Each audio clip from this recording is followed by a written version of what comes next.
Hi friends, அனைவருக்கும் இனிய காலை வணக்கம். இன்றைக்கி பார்த்திங்கன்னா திங்கக்கிழமை. இன்றைக்கி பாப்பாவுக்கு ஸ்கூலு, அதனால் நேரமே கிச்சனுக்குள்ளே வந்தாச்சு.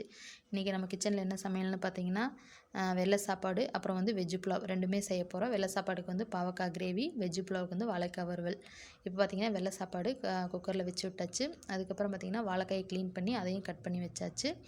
அடுத்தது பாவக்காயை அதையும் க்ளீன் பண்ணி கட் பண்ணி எடுத்து வச்சாச்சு. அதுக்கு தாளிப்புக்கு உண்டான பொருளெல்லாம் எடுத்து ரெடி பண்ணி வச்சுட்டு பார்த்திங்கன்னா பூண்டு, கருவேப்பிலை, வாழைக்காய்க்கு வெங்காயம், பச்சை மிளகா, கருவேப்பிலை, பாவக்காய்க்கு இப்போ வடச்சட்டியில் எண்ணெய் ஊற்றி கடுகு, சோம்பு போட்டு பொரிஞ்சோன்னே பூண்டு, கருவேப்பிலை போட்டு அதையும் நல்லா வதக்கி விட்டு, அதுக்கப்புறம் பார்த்திங்கன்னா நம்ம கட் பண்ணி வச்சுருந்த வாழைக்காய் அதை போட்டுட்டு சாம்பார் பொடி, கொஞ்சம் மிளகாய் பொடி போட்டு உப்பு போட்டு கிளறி விட்டு ஒரு கை தண்ணி தெளித்து கிளறி ஒரு 5 நிமிஷம் மூடி வச்சோம்னா வாழைக்காய் சீக்கிரம் வெந்துடும்.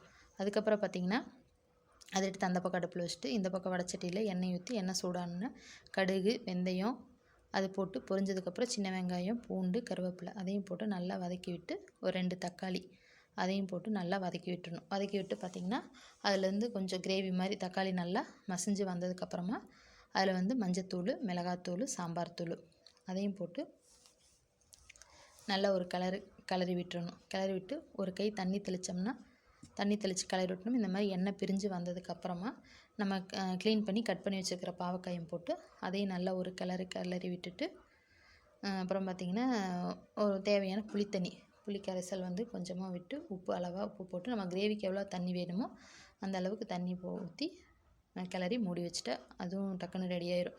இந்த பார்த்திங்கன்னா வெஜ்ஜு புலாவுக்கு தாளிச்சு விட்றதுக்கு எல்லாம் எடுத்து வச்சாச்சு. இப்போ குக்கர் வச்சு எண்ணெய் ஊற்றி எண்ணெய் சூடானதுக்கப்புறம் கொஞ்சமாக நெய் போட்டு அதையும் போட்டு சூடானதுக்கப்புறம் தாளிப்புக்கு உண்டான பொருளெல்லாம் பார்த்திங்கன்னா பட்டை, கிராம்பு, ஏலக்காய், சீரகம், அன்னாசிப்பூ, முந்திரி பருப்பு அதையும் எல்லாம் ரெடி பண்ணி வச்சுட்டு ஒரு ஸ்பூன் நெய் எண்ணெய் சூடானதுக்கப்புறமா ஒரு ஸ்பூன் நெய் விட்டு அந்த நெய் உருகுனதுக்கப்புறமா தாளிப்பு பொருளெல்லாம் போட்டு அந்த பொருளெல்லாம் நல்லா புரிஞ்சதுக்கப்புறம் பார்த்திங்கன்னா ஒரு பெரிய சைஸ் வெங்காயம், முந்திரி பருப்பு இடையில முந்திரி பருப்பு போட்டு அதையும் பொரிஞ்சதுக்கப்புறம் வெங்காயம் போட்டு நல்லா வதக்கினதுக்கப்புறம் ஒரு 2 பச்சை மிளகா, வேறு நம்ம எந்த காரமும் சேர்த்த போகிறதில்ல, அதனால் 2 பச்சை மிளகா மட்டும் போட்டு அதையும் நல்லா வதக்கி விட்டுட்டு இஞ்சி பூண்டு பேஸ்ட்டு அதையும் போட்டு நல்லா வதக்கி விட்டுடணும். வதக்கினதுக்கப்புறம் பார்த்திங்கன்னா அதனோட பச்சை வாசம் போனதுக்கப்புறம் நம்ம க்ளீன் பண்ணி கட் பண்ணி வச்சுருக்கிற காய், கேரட்டு, பீன்ஸு, பட்டாணி அதையும் போட்டு லைட்டாக உப்பு போட்டு நல்லா ஒரு 2 நிமிஷம் நல்லா வதக்கி விட்டுட்டு அதுக்கு தேவையான தண்ணி,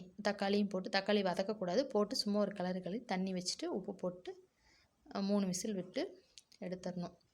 இந்த பக்கம் பார்த்திங்கன்னா அதுக்குள்ளே பாவக்காயும் ரெடி ஆயிடுச்சு. இது 3 விசில் ப்ரெஷர் அடங்கினதுக்கப்புறம் ஓப்பன் பண்ணி லைட்டாக நெய் விட்டு கிளறி எடுத்தோம்னா சூப்பராக புலாவ் ரெடி ஆயிரும் ஃப்ரெண்ட்ஸ்.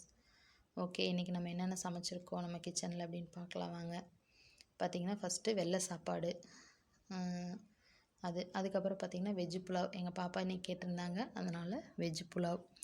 அப்புறம் பார்த்திங்கன்னா வெள்ளை சாதத்துக்கு பிணைஞ்சு சாப்பிட்றதுக்கு பாவக்காய் கிரேவி, அதுக்கப்புறம் வாழைக்காய் வறுவல்.